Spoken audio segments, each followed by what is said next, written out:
અમરેલીથી શરૂઆત કરીશું। જાફરાબાદ દરિયામાં લાપતા થયેલા 11 માછીમારોમાંથી 3 માછીમારોના મૃતદેહ કોસ્ટગાર્ડની ટીમને મળી આવ્યા છે। કોસ્ટગાર્ડ દ્વારા આ મૃતદેહોને દરિયાકાંઠે લાવવાની કામગીરી શરૂ કરાઈ છે અને બાકીના લાપતા માછીમારોની શોધખોળ માટે રેસ્ક્યુ ઓપરેશન ચલાવાઈ રહ્યું છે।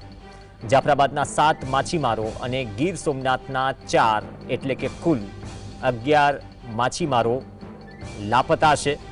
તેમાંથી કોસ્ટગાર્ડની ટીમ સતત સર્ચ ઓપરેશન ચલાવી રહી છે, જેમાંથી 3 માછીમારોના મૃતદેહ મળી આવ્યા છે અને બાકી જે માછીમારો છે જે ગુમ છે તેમને શોધવા માટે રેસ્ક્યુ ઓપરેશન ચલાવાયું છે।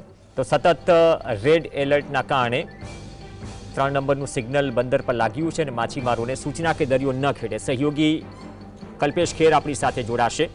કલ્પેશ, પરિવારજનો ચિંતામાં છે, બીજી તરફ એક તરફ હવામાન વિભાગે સૂચના આપી હતી, 3 નંબરનું સિગ્નલ પણ લાગ્યું।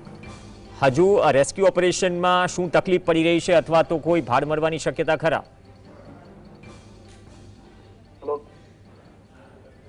જી કલ્પેશ।